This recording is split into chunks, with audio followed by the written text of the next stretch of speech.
Was heute noch wie ein Märchen klingt, kann morgen Wirklichkeit sein. Wie ist ein Märchen von übermorgen? Es gibt keine Nationalstaaten mehr, es gibt nur noch die Menschheit und ihre Kolonien im Weltraum. Man siedelt auf fernen Sternen. Der Meeresboden ist als Wohnraum erschlossen. Mit heute noch unvorstellbaren Geschwindigkeiten durcheilen Raumschiffe unser Milchstraßensystem. Eins dieser Raumschiffe ist die Orion. Winziger Teil eines gigantischen Sicherheitssystems, das die Erde vor Bedrohungen aus dem All schützt. Begleiten wir die Orion und ihre Besatzung bei ihrem Patrouillendienst am Rande der Unendlichkeit.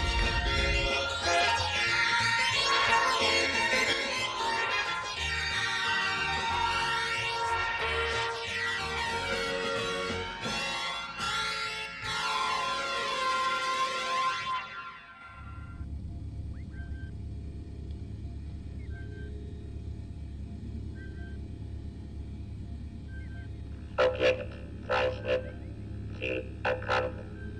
K-Verlust 5300 Meter tiefer Krater ohne Zentralwerk. Passen Sie auf, McLean. Iridum 35 Kilometer Durchmesser. Achtung, Overkill. Achtung, Overkill. Achtung, Overkill.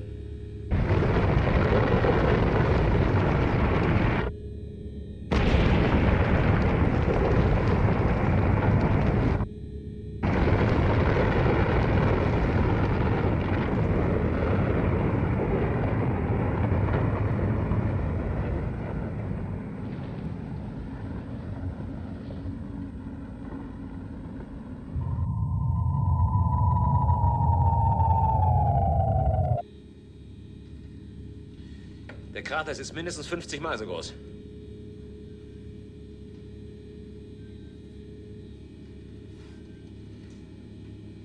Eine furchtbare Waffe. Vor allem, wenn man bedenkt, dass dies nur ein kleiner Versuch war. Aber eines Tages kommt es vielleicht zum entscheidenden Kampf mit den Frogs. Wir haben festgestellt, dass sie seit neuestem Lichtabwehrschirme gegen unsere bisherigen Strahlwaffen entwickelt haben. Dann sind unsere Lichtwerferbatterien also praktisch überholt. Nicht gerade überholt. Nur mit Overkill sind wir in der Lage, eine angreifende feindliche Raumflotte sofort nach der Ortung zu eliminieren. Ich glaube nicht, dass die Frogs uns angreifen werden. Und da bin ich nicht so sicher. Wir wissen zwar nicht viel von den Frogs, aber was wir wissen, genügt, um auf alles gefasst zu sein. Na, Sie machen mir vielleicht Aussichten. Athan, Lichtspruch zur Erde. Experiment Overkill erfolgreich abgeschlossen. General, ein Lichtspruch von der Orion 8. Experiment Overkill ist erfolgreich abgeschlossen. Was soll ich jetzt damit? Sie wollten doch informiert werden und der Lichtspruch kam eben. Ach so, ja, danke. Entschuldigen Sie, Oberst. Fahren Sie bitte fort. Also wie ich sagte, seit Bestehen der terrestrischen Raumflotte ist kein Vorfall bekannt, der ähnlich alarmierend gewirkt hat. Zum ersten Mal hat ein Kommandant versucht zu desertieren. Zu den Frogs. Zu den Frogs zu desertieren. Ist der Kerl denn übergeschnappt? Nein. Wir beobachten den Kommandanten der Xerxes seit 3 Wochen, Tag für Tag und Stunde für Stunde. Ein Stab von Psychodynamikern hat diesen Alonso Pietro durchleuchtet, unter Hypnose gesetzt, seine Reflexe aufgezeichnet und analysiert, seine Gehirnmuster gemessen. Resultat? Nicht das geringste Anzeichen einer geistigen Störung. Commander Pietro ist genauso normal wie Sie und wie ich. Ich zweifle nicht am Fleiß und an den Kenntnissen dieses Stabes. Aber sind Sie sicher, dass ihm kein Fehler unterlaufen ist? Absolut sicher. Ihre Beschuldigung ist ungeheuerlich. Sie widerspricht auch aller Vernunft und aller Erfahrung. Ich kann nur wiederholen, Commander Pietro hat versucht, mit Schiff und Besatzung bei klarem Verstand zur Weltraumbasis der Frogs zu desertieren. Zum AC-1000. Zum AC-1000, das steht einwandfrei fest. Ich möchte diesen Mann sehen. Bitte? Lassen Sie Commander Pietro kommen. Alonso Pietro möchte kommen. Nehmen Sie es mir nicht übel, Willer. Ich bin skeptisch, sehr skeptisch sogar. Erst vor kurzem haben wir bei den Lichtwerferbesatzungen, die im Westerabschnitt Dienst tun, diese Symptome von Raumkoller festgestellt. Ich weiß. Und Commander Pietro machte Dienst im Westerabschnitt auf M88. Versichere Ihnen, General, bei Commander Pietro gibt es keine derartigen Symptome. Vielleicht andere. Die hätten Sie doch entdecken müssen. Wie denn? Wenn Sie nicht wissen, zu welcher Krankheit Sie gehören? Wenn Sie nicht einmal wissen, wie diese Krankheit aussieht? Ich versichere Ihnen, wir haben Commander Pietro mit aller Behutsamkeit beobachtet und untersucht. Jeder von uns war bereit, eine Störung, eine geistige Unzurechnungsfähigkeit festzustellen. Wir waren ja verzweifelt darauf aus, ihn zu entschuldigen, aber nichts, gar nichts. Commander Pietro ist vollkommen gesund. Ein Kommandant, der mit seinem Raumschiff zu den Frogs desertieren will, ist nicht gesund. Wenn dieser Fall bei den Stäben und den Mitgliedern der Flotte bekannt wird, gibt es eine Katastrophe. Das zerstört das ganze innere Gefüge. Natürlich. Wenn wir kein Vertrauen mehr zu unseren Kommandanten haben können, ist es mit der Sicherheit der Erde vorbei. Genau das ist doch meine Überzeugung. Ich habe auch die ORB überzeugen können. Sie wissen ja, dass wir seit längerer Zeit die äußeren Raumstationen mit Robotern besetzt haben. Und wir machen die besten Erfahrungen mit ihnen. Es gibt gar keine Pannen, denn Roboter haben eben keine Gefühle. Ich sehe also gar keine Veranlassung, warum man nicht auch die Raumschiffkommandanten durch Roboter ersetzen könnte. Commander Pietro kommt.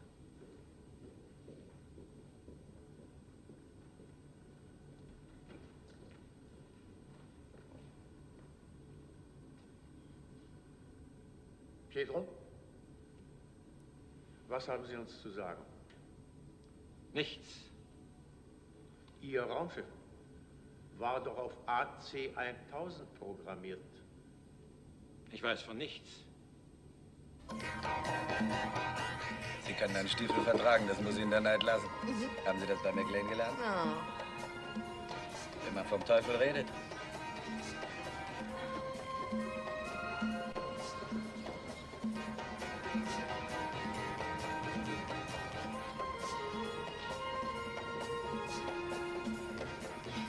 Kriege ich noch was zu trinken?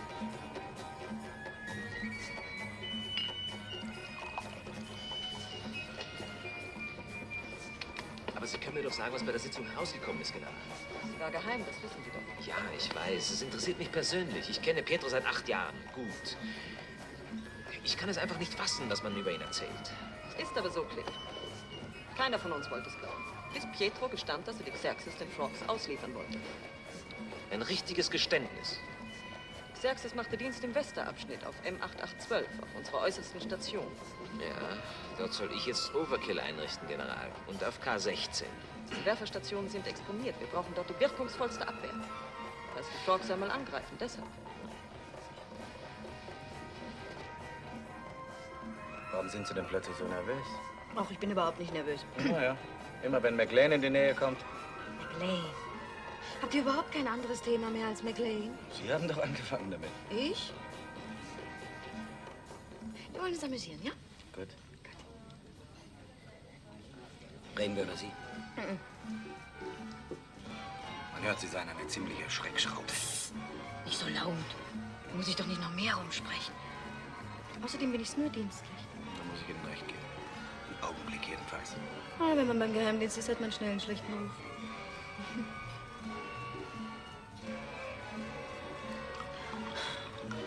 Cliff. Haben Sie eigentlich Angst vor Ihrem Sicherheitsoffizier? Ich? Wieso? Oder Sie vor Ihnen? Nicht, dass ich wüsste. Schön wär's ja. Ihr starrt euch an, als hättet ihr ein Overkill-Gerät im Auge. Oder ihr seid eifersüchtig. General van Dijk. General van Dijk. Ich muss leider weg, Cliff. Wann starten Sie? Morgen früh um 6. Machen Sie kein so nettes Gesicht, Cliff. Sonst denkt der Sicherheitsoffizier, wir hätten was miteinander.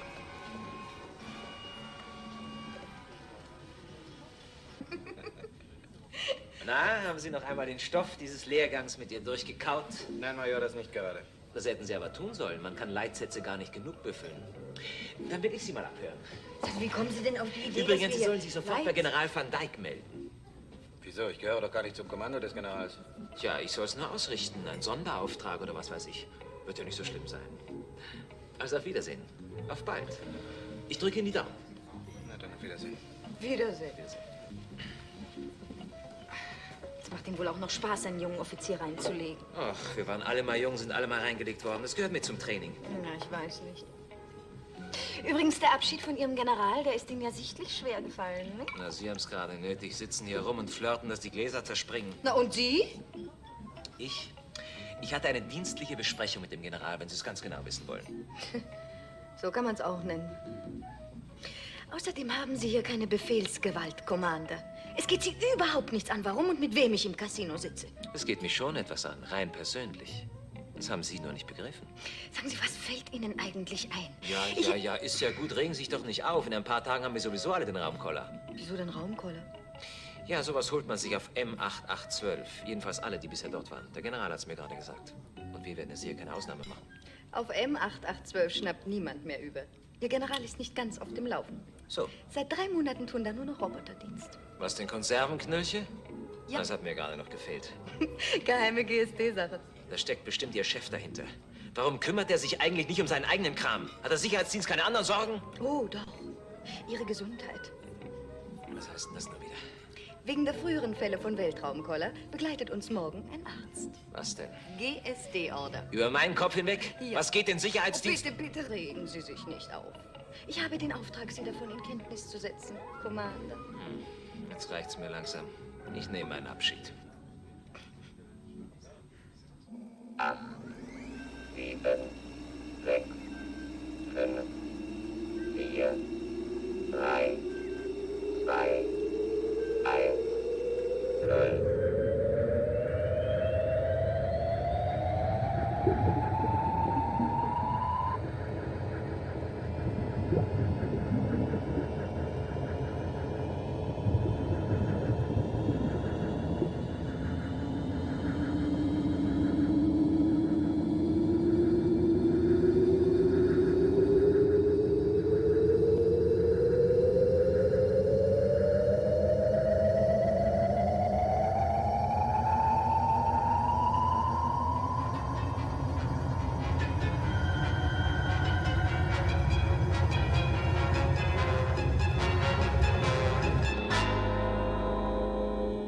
Es passt Ihnen nicht, dass ich an Bord bin, Commander, stimmt's? Ach, Sie passen mir schon. Nur seit ich zum Patrouillendienst verknackt bin, macht jeder mit mir, was er will. Der Commander glaubt, dass er nicht auch noch die Verantwortung für einen Medizinmann übernehmen kann. Er fühlt sich überfordert. Er wollte sogar den Dienst quittieren. Bitte lassen Sie das, ja? Dabei ist es genau umgekehrt. Ich trage die Verantwortung für Sie und Ihre Mannschaft.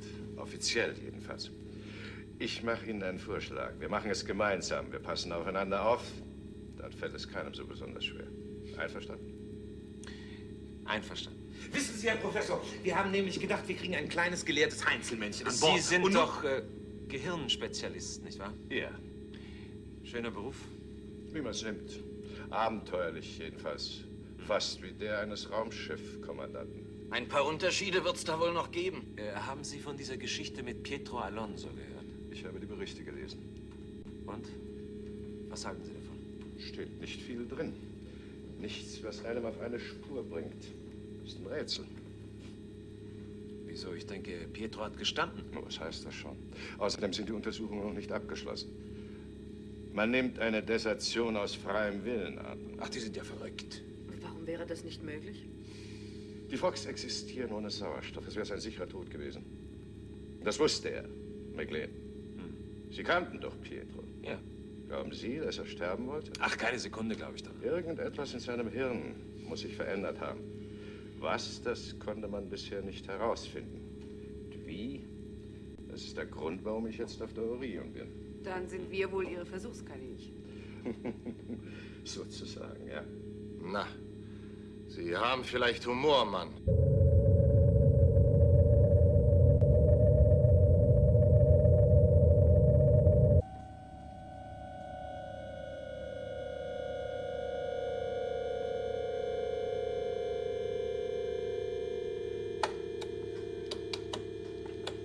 Orion 8 ruft Lichtbatterie M8812.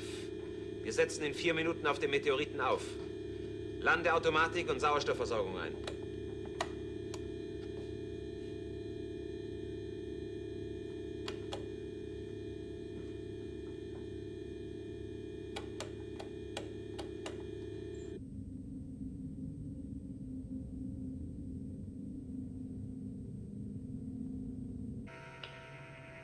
M8812, Rückruf. Rückruf an Orion und Spruchbestätigung. Was ist denn, ihr Knallköpfe?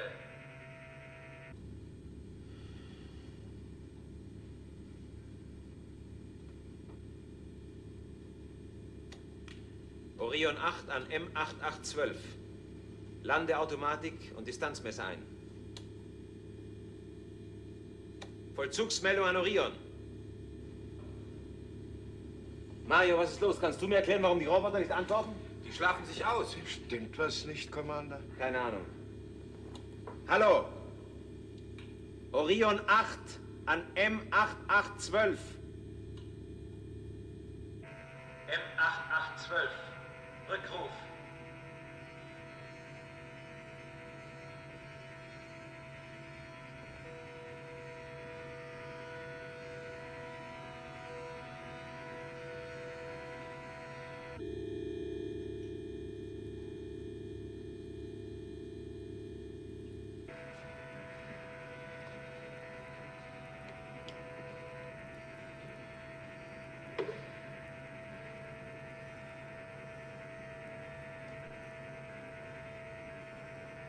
Cliff, der Landestall kommt. Na, endlich sind Sie aufgewacht.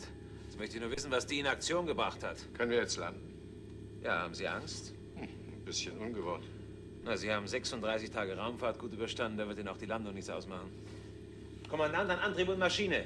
Volle Verzögerung. Cliff, soll ich die Außenstation 45 von unserer Landung verständigen? Ich bitte darum, Leutnant.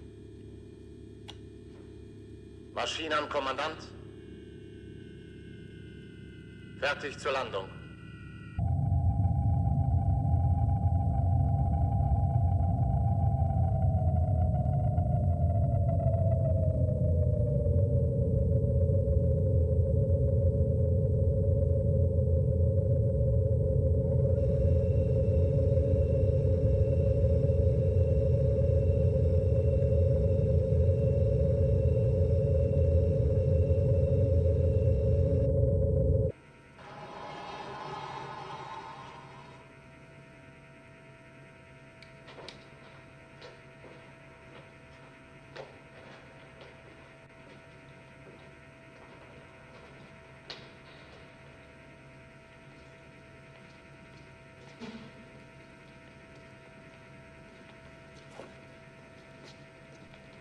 Nun, Arthur, woran kann es liegen?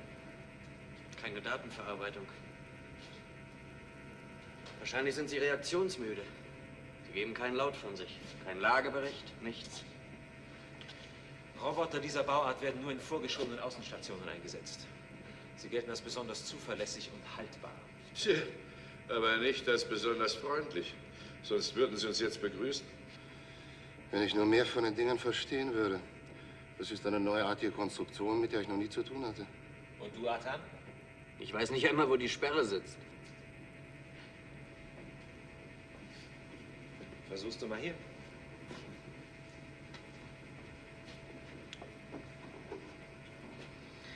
Du bist vielleicht ein kluges Kind. Naja, 15 Jahre Raumfahrt müssen Sie ja mal auszahlen. Was? 15 Jahre? Die sieht man Ihnen aber wirklich nicht an. Naja, man tut, was man kann. Seit einiger Zeit ist in der Galaxis ja nichts mehr los. Man kommt sich vor wie ein Raumkadett im Dauerurlaub, nichts als kleine Fische. Vorsicht, Cliff! Er greift dich an. Schmelz ihn zusammen! Er hat schwere Störungen.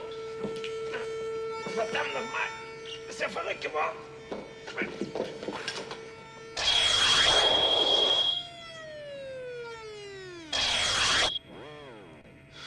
Da gibt es Leute, die sagen, Roboter seien zuverlässiger als Menschen. Wie kann sowas passieren? Tja, entweder ist unsere Ankunft nicht programmiert worden oder er hat eine Neurose. Was? Ja, sowas kann schon mal vorkommen. Vielleicht ist seine Speichersteuerung überlastet. Ja, das ist ja alles ganz schön und gut. Aber schließlich weiß doch jedes Kind, dass ein gestörter Roboter nie ohne Grund gegen den ersten Robotergrundsatz verstößt und einen Menschen angreift. Steckt da nicht mehr dahinter? Sie meinen, dass einer dran gedreht hat? Ich bin sicher.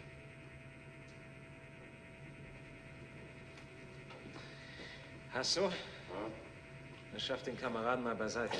Macht auch den anderen unschädlich. Ich gehe da nicht mehr ran. Hol doch Tamara.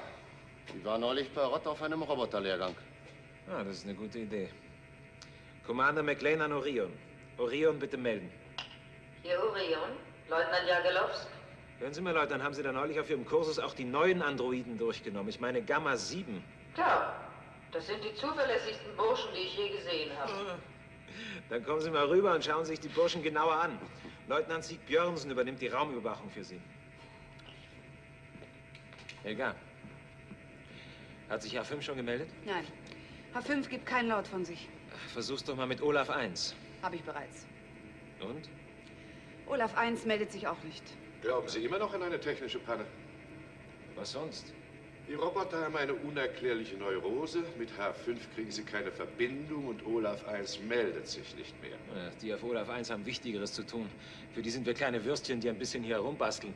Los, Kinder, an die Arbeit. Wir wollen sie hier nicht ansiedeln. Wir müssen Overkill einbauen. Was ist denn mit den Robotern los? Gehen Sie mal rüber. Sie werden ein blaues Wunder erleben.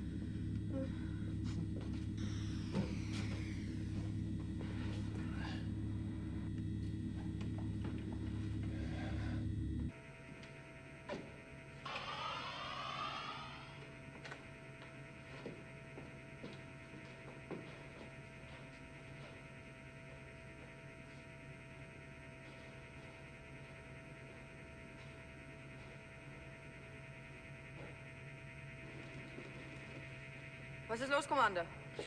Augenblick, bitte. A12 bis 27 frei, Mario.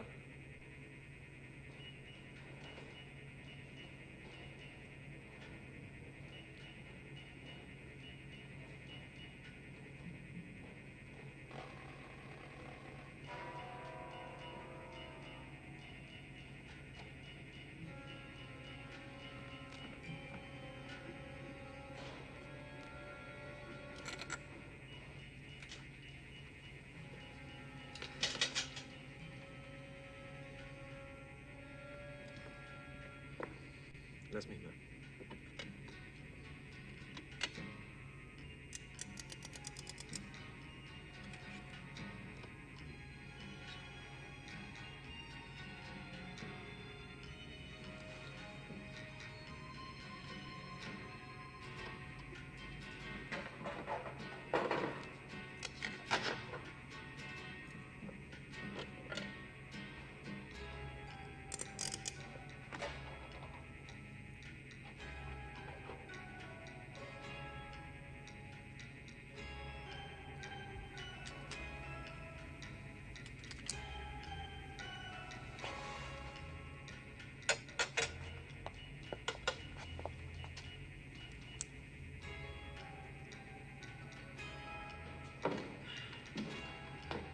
Langweilen Sie sich, Herr Professor? Nein, ich finde das alles sehr interessant. Wir weniger.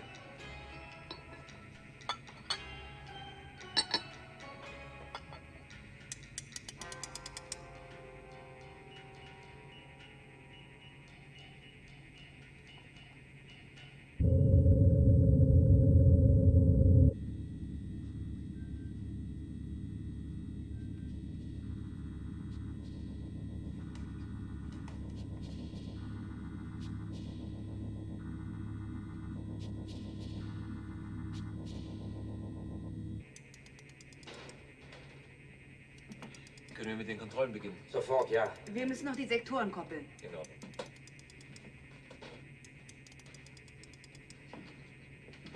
Leutnant, würden Sie mir bei den Kontrollen helfen? Gerne, Major. Übernehmen Sie den Steuerpult. Atan. Atan. 12x minus 12.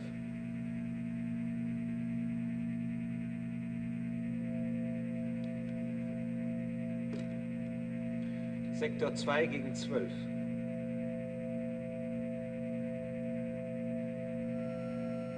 Danke. B14 gegen 32.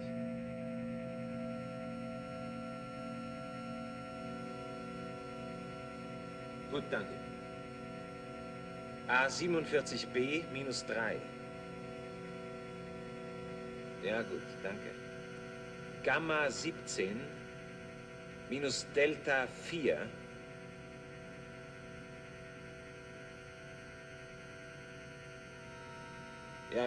Ja, jetzt ist gut. Danke. Hallo, Orion. Hallo, Orion. Bitte melden. Hasso, bitte melden. Hasso.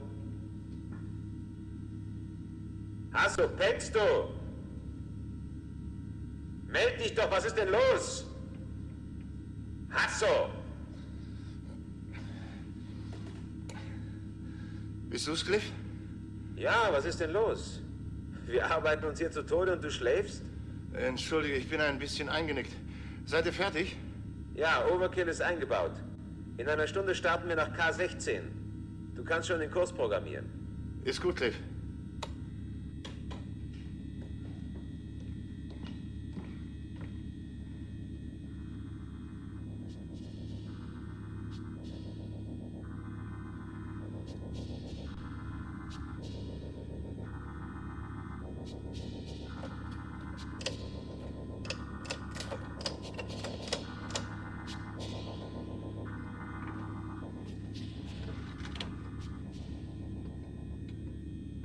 Wenn Wamsler uns nochmal auf Overkill-Montage schickt, quittiere ich den Dienst. Das kannst du mir glauben. Ja, Hauptsache, ihr habt's geschafft. Also aus Ihrem Mund ist mir das immer ein ganz besonderer Trost. Ich freue mich ungemein, dass ich zur Besserung Ihrer Laune beigetragen habe. Ist schon gut, Mario.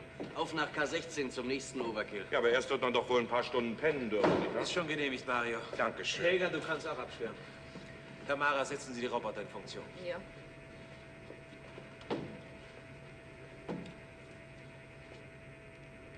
Na, finden Sie sich merkwürdig, Professor? Jetzt haben wir die ganze Nacht hier rumgebastelt und nichts ist passiert. Derjenige, der hier dran gedreht hat, hat sich bis jetzt noch nicht gemeldet. Warten Sie es ab. Vielleicht meldet er sich noch.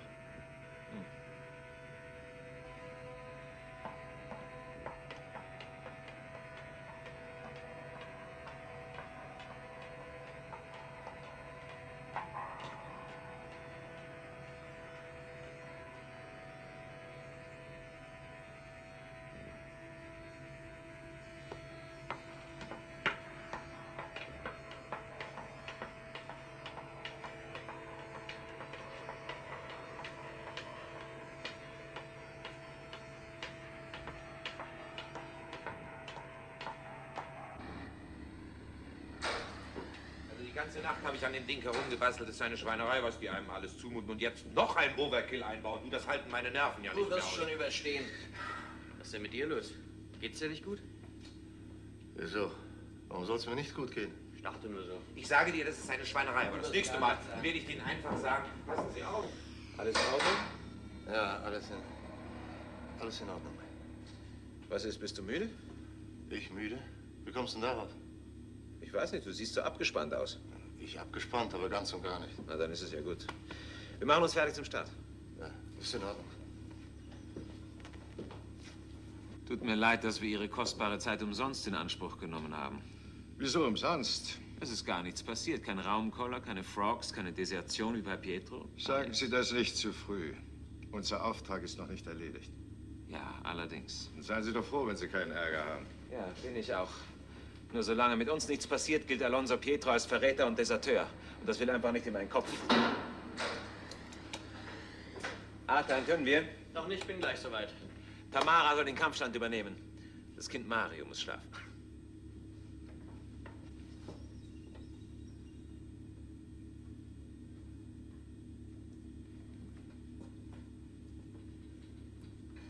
Fehlt Ihnen wirklich nichts? Fangen Sie jetzt auch noch an? Also, geht mir langsam auf die Nerven. Ich bin da, um Sie alle ärztlich zu betreuen. Das ist meine Pflicht. Ja, ich weiß.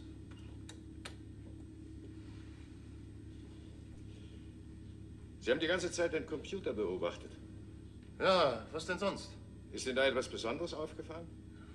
Was soll mir denn aufgefallen sein? Wollen Sie mir nicht erklären, wie so ein Ding funktioniert? Ich kann mir jetzt keinen Vortrag über Elektronengehirn abhalten. Warum nicht? Das würde mich sehr interessieren. Cliff, können wir jetzt nicht starten? Ja, gut.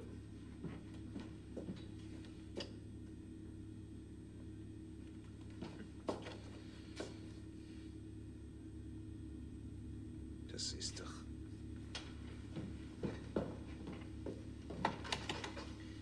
Commander McLean an Besatzung Orion 8. ABC-Komplexe elektronisch verriegeln. Antriebsenergie blockieren. Völlige Isolation und Funksperre. Alle Besatzungsmitglieder unverzüglich in die Kommandokanzel. Sicherheitsalarm! Also hat doch einer dran gedreht. Ja, nur scheint mir das kein Fall für einen Arzt zu sein. Sondern für einen Sicherheitsbeamten. Was ist passiert? Es sind falsche Koordinaten programmiert worden. 2, 9, 4, 19, 30, 37, 3. Ja, aber das ist doch... Das ist der Kurs nach AC 1000. Genauso hat Pietro programmiert, als er desertieren wollte. Ja, genau. Wir haben einen Verräter an Bord. Wenn nicht alles täuscht. Nach Paragraph 238-9 der Raumordnung übernehme ich ab sofort das Kommando des Schiffes und die Untersuchung des Falles. So wie die Dinge liegen, wird die Angelegenheit uns nicht sehr lange aufhalten. Leutnant Sigbjörnsen. Seien Sie vorsichtig, Tamara. Leutnant Sigbjörnsen, Sie hatten Wache hier an Bord. Ja? Erzählen Sie bitte, was passiert ist, während die gesamte Besatzung auf der Station mit dem Einbau von Overkill beschäftigt war. Ja, da gibt es nichts zu berichten. Wieso nicht? Weil nichts zu berichten ist! Hasso, lassen Sie ihn. Ich möchte sehen, wie er sich verhält. Haben Sie die Programmierung kontrolliert, als Sie an Bord kamen? Nein. Wozu auch? Dazu ist er nicht verpflichtet. Und es ist Ihnen nichts aufgefallen, was Sie stutzig gemacht hätte? Nein. Sie können sich an nichts erinnern? Nein. Und Sie haben auch keine Erklärung dafür, wie, wann und wieso die falsche Programmierung passiert ist? Ich habe da drüben gesessen. Da drüben. Ich habe die Computer nicht aus den Augen gelassen. Als Commander McLean Sie über ASG rief, haben Sie da geschlafen? Nein, ich bin ein bisschen eingenickt. Nicht ganz. Aber ich konnte den Leitstand ganz genau beobachten. Und dann? Und dann war nichts. Ja, aber Sie waren doch am Computer. Naja, ich bin mal rübergegangen. Ne? Warum? Warum? Ich weiß nicht. Ne? Wirklich nicht? Wie soll ich das verstehen? Genauso wie ich sage. Wollen Sie damit sagen, Ja, das will ich, Leutnant Sigbjörnsen. Reden wir nicht um die Sache herum. Welchen Grund hatten Sie, AC 1000 zu programmieren? Aber ich habe den Kurs nicht programmiert! Aber wer soll es denn sonst gewesen sein? Sie waren am Computer. Sie sind der Einzige, der in den letzten 12 Stunden allein an Bord war. Nur Sie können den Kurs eingestellt haben. Sie allein, niemand sonst. Aber ich habe... Finden Sie nicht, dass das zu weit geht? Als Commander verlange ich... Wir haben Sicherheitsalarm und ich führe das Verhör. Leutnant Sigbjörnsen, wollen Sie nicht endlich gestehen? Aber ich sage Ihnen doch, ich habe den Kurs... Sparen Sie sich Ihre Beteuerungen. Sie wollten die Orion und ihre Mannschaft dem Feind ausliefern. Einem Feind, der nichts anderes im Sinn hat, als die Erde und ihre gesamte Zivilisation zu vernichten. Aber das ist doch absurd! Ich will Ihnen sagen, was das ist. Das ist Verrat.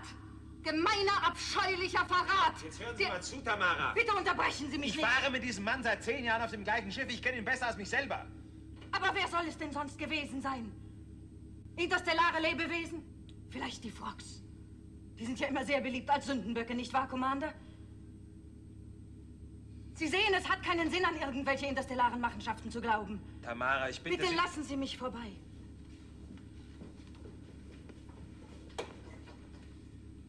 Leutnant Jagelowski an Bordbuch. Leutnant Sigbjörnsen wurde heute von mir unter dem dringenden Verdacht der Raumsabotage und der allgemeinen Gefährdung der terrestrischen Sicherheit festgenommen.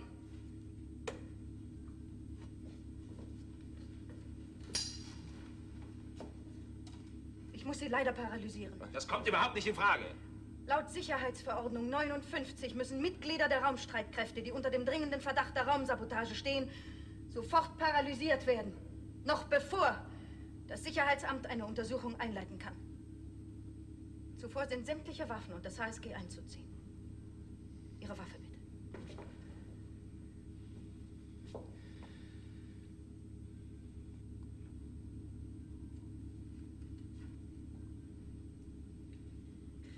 Cliff, das kannst du nicht zulassen. Leutnant Legreil, Das kannst du nicht zulassen, Cliff. Wir kennen Hasso schon seit 10 Jahren. Ich weiß, aber lass sie bitte ausreden. Hasso gehört zu uns. Sie kann ihn nicht einfach paralysieren. Ihr Hasso ist des schlimmsten Verbrechens verdächtigt, das man sich nur vorstellen kann. Er hat gar nichts.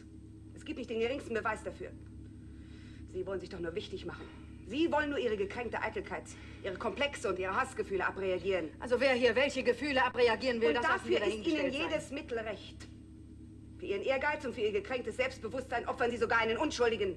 Leutnant Legreil, darf ich Sie darauf aufmerksam machen, dass ich im Moment die absolute Befehlsgewalt besitze?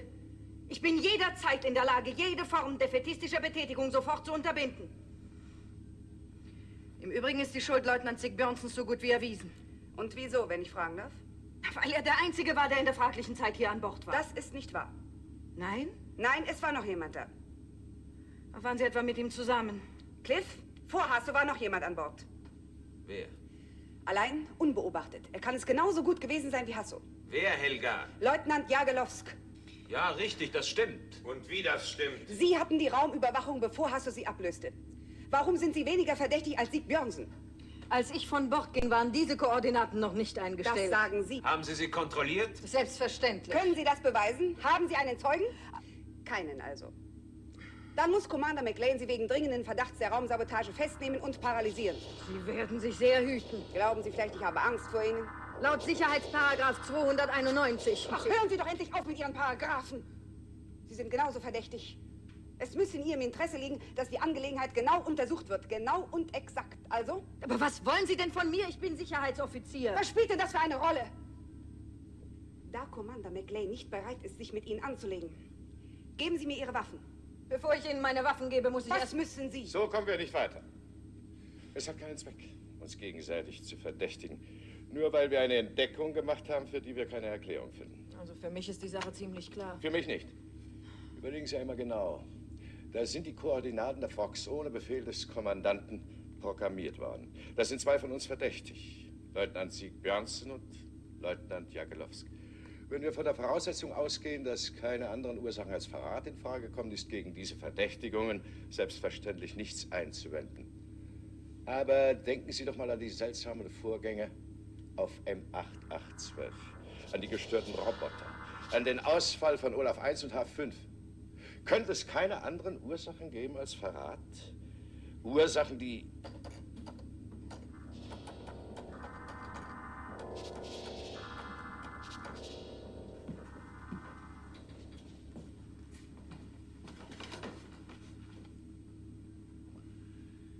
Wieder genau das Gleiche. AC-1000. Das verstehe ich nicht. Wenn das so weitergeht, werden wir noch alle zu Verrätern und Deserteuren. Das ist direkt ansteckend. Wir werden der Sache auf den Grund gehen. Leutnant de Das Monti. ist kein Fall für einen Sicherheitsoffizier, sondern für einen Arzt. Leutnant de Monti. Ja? Können Sie mich verstehen? Ja, warum nicht? Wissen Sie genau, was eben passiert ist? Wann? Eben. Vor ein paar Minuten. Denken Sie genau nach. Ich stand hier am Computer und habe... Mehr war nicht. Wirklich nichts? Wirklich? Und Sie können sich nicht erinnern, dass Sie die Koordinate programmiert haben? Wer? Sie. Welche? Die von AC-1000. Sie behaupten, ich hätte... Ich behaupte gar nichts. Ich frage nur, ob Sie sich entsinnen können. Ich kann mich an absolut nichts erinnern. Nun, Commander, was sagen Sie jetzt? Tja, ist Ihnen nicht aufgefallen, dass beide, als Sie die Kurse programmierten, vor dem Computer standen? Ja, schon, aber... Jeder, der programmieren will, muss an den Computer. Beide haben sich hinterher nicht mehr erinnern können. Woher wollen Sie wissen, dass Sie sich erinnern wollten? Sehen Sie da keinen Zusammenhang? Nein. Passen Sie auf. Leutnant Jagelowski, stellen Sie sich bitte hier vor den Computer. Warum? Nur ein kleiner Test, Sie werden gleich sehen. Ach, Sie meinen, dass ich auch? Genau das meine ich. Da werden Sie aber jetzt gleich eine herbe Enttäuschung erleben. Das werden wir ja sehen. Also?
Was ich Ihnen gesagt habe.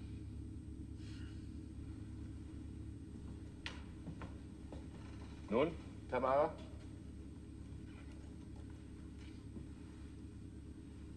Habe ich wirklich? Ja, Aber das ist doch nicht möglich. leider ist es so. Können Sie sich Tamara als Verräterin vorstellen? Ausgeschlossen. Ich kann es auch nicht. Und deshalb stimmt meine Hypothese. Was für eine Hypothese? Dass das alles, was wir in den letzten Stunden hier erlebt haben, von außen gesteuert wird. Wer soll das tun? Wer? Die Fox, natürlich. Es ist ihnen gelungen, die diamagnetische Abschirmung unseres Rechengehirns zu durchbrechen. Dadurch konnten über unseren Computer fremde Gedankenmuster in das Bewusstsein Sigbjörnsens und de Montis eingeschleust werden. Das Ganze nennt man eine Telenose. Telenose? Was ist das? Das Hirn sendet Wellen aus. Diese Gehirnwellen kann man auch mit Radiowellen vergleichen. Es ist also möglich, die Sendung des Hirns zu belauschen. Aber man kann auch, wenn man über einen geeigneten Sender verfügt, das Hirn von außen steuern. Den eigenen Gehirnströmen entsprechend fremde, stärkere überlagern. Das hat uns gerade noch gefehlt. Also eine Art Hypnose. Nicht ganz. Bei Hypnose braucht man die Unterstützung durch reale Eindrücke, Geräusche oder Bilder. Mit Telenose kann man das Bewusstsein eines Menschen direkt beeinflussen. Dem Gegner ist es also möglich, die Objektsperson zu jeder Handlung zu veranlassen. Richtig. Auch zu Handlungen, die seinem moralischen Empfinden widersprechen? Was verstehen Sie unter Moral, Leutnant Jagelowsk? Bestimmt nicht Verrat, Desertion und Kollaboration mit den Frogs. Sie haben recht, Leutnant. Die Frogs machen uns mit ihren Telenosestrahlen völlig wehrlos. Sobald wir in den Strahlungsbereich der Computerfrequenz kommen und programmieren wollen, tun wir nur noch, was die uns befehlen. Ganz egal, ob wir das für richtig halten oder nicht. Dann waren die Roboter auf M8812 auch von Ihnen gelenkt? Die ganze Station liegt auf ihren Telenosestrahl. Die hätten mit uns machen können, was sie wollen. Und warum haben Sie es nicht getan? Sie wollten uns lebendig haben. Unser Wissen, unsere technischen Einrichtungen und wahrscheinlich auch Overkill. Und uns auf ihrer Zentrale gefangen nehmen. In welcher Zentrale? Die, von der die Telenosestrahlen ausgehen. Und wo liegt sie? Im AC 1000. Dann müsste man also, wenn man diesem Telenosebefehl Folge leistet und die Koordinaten von AC 1000 programmiert, zwangsläufig auf diese geheimnisvolle Planetenbasis stoßen. Ja, sicher. Dann ist es ganz klar, dass Commander Pietro Alonso nicht desertieren wollte. Nein, der sollte in die gleiche Falle gehen wie wir. Jetzt werden wir desertieren. Was wollen Sie? Desertieren. Natürlich nicht im Ernst. Wir tun so, als wollten wir zu den Frogs überlaufen. So, als wären wir auf Ihren Trick reingefallen. Ja, wir haben keinen brennenderen Wunsch, als Ihnen unsere Orion auszuliefern. Und dann overkillen wir sie. Also gut. Fertig machen zum Desertieren. Sollen wir nicht lieber vorher die oberste Raumbehörde informieren? Können Sie mir auch sagen, wie? Olaf 1 und H5 sind ausgefallen. Und außerdem, auch wenn ich durchkomme, wer garantiert mir, dass die Frogs den Lichtspruch nicht entschlüsseln und damit gewarnt werden? Wenn aber irgendeine Station im Grenzbereich unseren Kurs aufzeichnet und zur Erde funkt, dann haben wir die gesamte taktische Kampfflotte auf dem Halse. Ja. Das muss ich riskieren. Oberst, eine Nachricht von der Raumüberwachungszentrale. Etwas Furchtbares ist passiert. Die Orion 8 geht auf Kurs von AC 1000. Zeigen Sie her. Bitte. Alpha-Meldung. An die Regierung, den obersten terrestrischen Rat, die oberste Raumbehörde, das Hauptquartier der transgalaktischen Raumaufklärungsverbände, den Verteidigungsstab und an alle Sicherheitsbehörden. Der schnelle Raumkreuzer Orion 8 unter Major McLean befindet sich auf der Flucht ins Operationsgebiet der Außerirdischen. Ich bitte um Zustimmung zur Operation ATAX. Danach wird allen Raumkreuzern, die in den Nachbarsektoren des Westerabschnitts stationiert sind, befohlen, ihren Kurs zu ändern und die Orion 8 zu eliminieren. Der schnelle Raumkreuzer Orion 8 befindet sich auf der Flucht ins Operationsgebiet der Außerirdischen. Seine Koordinaten sind AC 1723. Ich wiederhole, AC 1723. Das Schiff muss in Sektor AC 1711 abgefangen werden. Sämtliche Raumschiffe haben umgehend AC 1711 zu programmieren. Alpha-Order von ORB an alle Raumstreitkräfte im Bereich des Westerabschnitts. AC 1711 programmieren. Hat man versucht, Orion über Lichtspruch zu erreichen? Ja, keine Antwort. Olaf 1? Olaf 1 und H5 melden sich ebenfalls nicht. Das ist aber komisch. Vielleicht sind ihre Energiereserven erschöpft. Völlig ausgeschlossen. Reichen noch 5 Jahre. Möchte wissen, was da oben los ist. ATAX wird von allen Raumverbänden bestätigt. McLean und desertieren, das gibt es nicht. Das kann ich einfach nicht glauben. Es liegen einwandfreie Unterlagen des Sicherheitsdienstes vor. Der Satellit Argos von Vesta 561 hat den Kurs der Orion aufgezeichnet. Dann muss der Junge völlig durchgedreht sein. Welcher Aufklärungskreuzer steht den AC 1723 am nächsten? Die Laura. Im Sektor AF 1290. Da stand sie vor 3 Tagen. Jetzt ist sie bei AX-19. Wenn irgendein Schiff die Orion noch erreichen kann, dann ist es die Hydra. Dann sind es die schnellen Raumverbände des Generals Van Dyke. Lichtspruchverbindung mit Hydra. Verbindung läuft. ORB an General Lydia van Dijk. Programmieren Sie umgehend. Koordinaten von AC 1711. Gehen Sie auf Hyperspace. Hyperspace plus Schlafende. Die Orion läuft auf Koordinaten AC 1000. Sie ist ohne vorherige Warnung mit allen verfügbaren Kräften zu vernichten. Hier Hydra, General van Dijk. Aber was ist mit McLean? Ihr könnt ihn doch nicht einfach abschießen. Wir müssen die Orion vorher abfangen und unter allen Umständen eliminieren. Sonst erfolgt eine Katastrophe. Verstanden? Verstanden. Die wird sich freuen. Kommandant an Astrogator, neuer Kurs AC 1711. AC 1711. Kommandant an Maschine, Hyperspace plus schlafende Energiereserve. Kommandant an Kampfstand, Lichtwerferbereitschaft. Wie sieht's aus? Vielleicht schaffen wir es. Wenn die Hydra in 5 Stunden im Raumsektor 751 ist, sind wir vorher da. Und wenn nicht? Dann entkommt die Orion zu den Fox. Und wir müssen uns nicht die Hände schmutzig machen. Das ist der widerwärtigste Auftrag, den ich in meinem ganzen Leben bekommen habe. Begreifen Sie doch. Einen Verräter wie McLean zu eliminieren Sie ist... sind nicht gefragt! General, ein Lichtspruch. Raumschiff Argus ruft Raumkreuzer Hydra. Kommandant der Argus an Kommandant der Hydra. Hier, Kommandant der Hydra, ich höre. Raumstation H5 und Nachrichtensatellit Olaf 1 sind vernichtet worden. Alle Anlagen auf diesen Satelliten sind restlos eliminiert. Die genauen Ursachen dieser Katastrophe sind noch nicht ermittelt. Ende. Vermutlich hat McLean sie zerstört, um seine Flucht zu den Fox zu tarnen. Vorsichtig, Professor, machen Sie keine Bauchlandung. Sie sind der wichtigste Mann auf diesem Kahn. Die hydrophonische Anlage? Nein, der Verstärkerblock. Ach so, von hier aus wird Overkill gezündet. Ja. Ja, das heißt, die Auslösung erfolgt über den Computer. Und dieser übernimmt normalerweise auch automatisch das Abfangen des Raumschiffes. Ich werde diese Automatik aber jetzt außer Betrieb setzen. Und warum? Feind hört mit. Er sitzt sozusagen mit einem Ohr in unserem Rechengehirn. Und er muss natürlich felsenfest davon überzeugt sein, dass wir tatsächlich auf AC 1000 landen. Ja, allerdings. Deshalb können wir Overkill auch nicht über den Computer zünden. Der Feind würde dadurch gewarnt sein und uns zuvorkommen. Sie wollen Overkill selbst auslösen? Nein, nein, das macht Hasso. Ich gebe nur den Befehl dazu. Commander, Ja? wir haben Begleitung. Cliff, 4 Flugscheiben der Fox haben uns im Suchbildstrahl.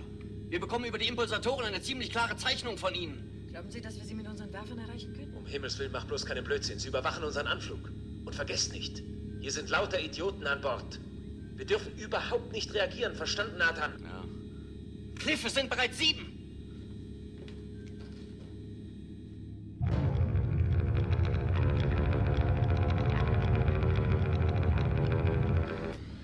Das sind sie.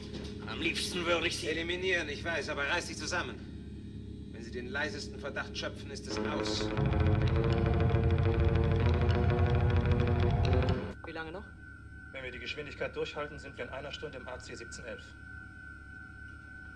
Dann nehmen wir die Schlafende weg. Ich lege keinen Wert darauf, früher da zu sein, als man mir befohlen hat. Man hat uns aber befohlen, mit allen verfügbaren Mitteln... Ich weiß. Aber ich brauche keine Belehrungen darüber, wie ich einen Befehl zu interpretieren habe. Im Übrigen kann ich es erwarten, einen alten Freund ins Gras beißen zu sehen. Kommandant an Maschine, schlafende Energiereserve weg. General van Dijk, das ist... Sagen Sie es ruhig.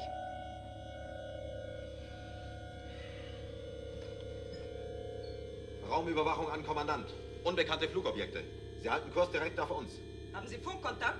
Ich habe es versucht, keine Antwort. Offenbar haben Sie den Auftrag, den Raumsektor AC 1711 abzuschirmen.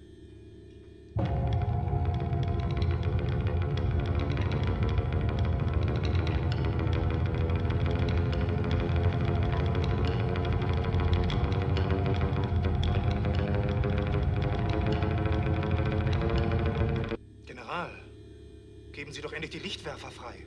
Wir können nichts gegen Sie ausrichten. Sie haben Waffen an Bord, die den unsrigen weit überlegen sind.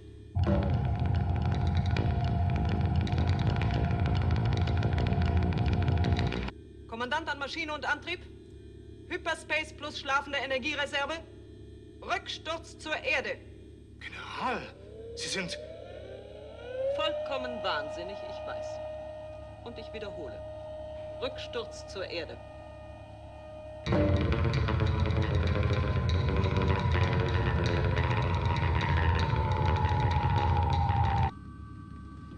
Stellen Sie fest, welchen Radius unsere Umlaufbahn im Augenblick hat.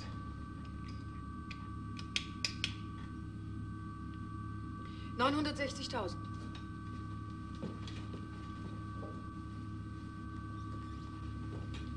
Gesamtkurs nicht verändert. Erhalte Impuls. Feindbasis zeichnet. Resonanzkontakt ein. Wie viel Flugkörper hast du in der Ortung? 22. Kommandant an Kampfstand. Hier, Kampfstand. Ist alles klar, Mario? Ja, Cliff. Wie haben Sie den Werfefrequenzen? 4 Sekunden nach Overkill gibt uns Hasso die gesamte Speicherenergie raus. Hasso? Maschinen an Kommandant. Energieübertragung an Kampfstand. Overkill +4. Overkill +5. Antrieb auf Schlafende. Tamara. Gehen Sie jetzt rüber, übernehmen Sie die Raumüberwachung. Overkill +6, Magnetschirmfluten, alle Hitzeabsorber ein. Haben wir uns verstanden, Leutnant? Ja, Major. Fällt das in die Kompetenz eines Sicherheitsoffiziers? Nein, natürlich nicht, aber wir haben sie uns erzogen und es geht ganz gut, manchmal. Cliff, die Flugkörper nähern sich der Orion. Distanz 1000. Gib die Werfer frei. Trau dem Brüder nicht. Es bleibt wie befohlen. Verliert mir jetzt bloß nicht die Nerven.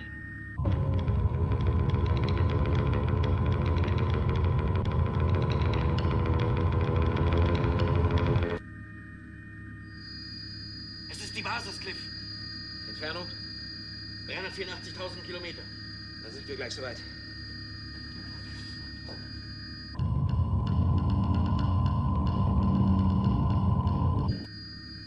Fertig für Overkill. 5, 4, 3, 2, 1. Overkill!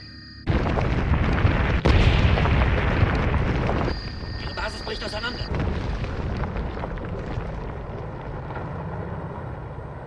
Der Telenosestrahl ist verschwunden. Ultraimpuls und Orion. Auf Übergangsellipse.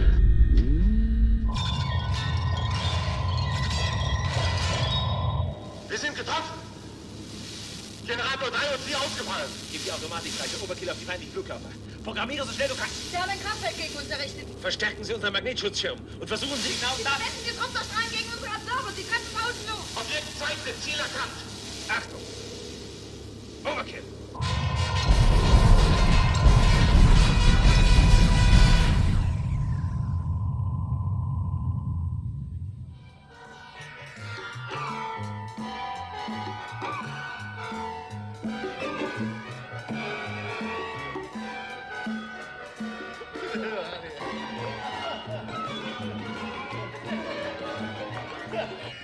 Nochmal meinen Glückwunsch, Commander. Wenn Sie wüssten, was ich Ihretwegen durchgemacht habe. Ja, ich kann mir vorstellen, was hier unten los war. Reden Sie bloß nicht mehr davon. Wenn ich Telenosebefehle geben könnte, dann würde ich Ihnen jetzt befehlen, keine Extratouren. Ohne Extratouren würde ich wahrscheinlich lebenslänglich sitzen. Da haben Sie auch wieder recht. Haben Sie etwas dagegen, wenn ich Sie um den nächsten Tanz bitte? Aber nein, im Gegenteil. Mit dem größten Vergnügen. Guck da. Ich dachte schon, Sie hätten was gegen mich. Ja, aber was soll ich denn gegen Sie haben? Ach so, Sie meinen, weil Sie dann doch recht behalten haben. Halten Sie mich denn für so ehrgeizig? Hm?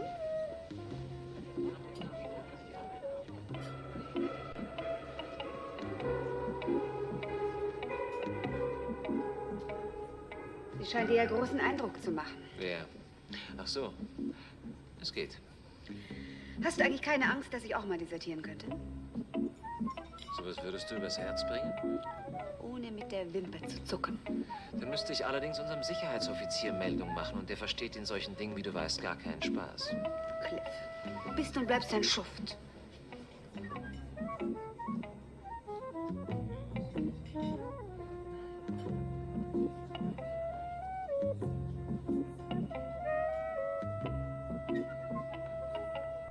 Sagen Sie, Professor, haben Telenosestrahlen eigentlich Folgen? Ja, wenn man nicht so lange ausgesetzt war. Und wenn nur kürzer, dann auch? Oh, das ist ganz unterschiedlich. Allerdings lassen diese Störungen sehr rasch nach. Ich habe das Gefühl, bei manchen fangen sie erst an. Die Störungen.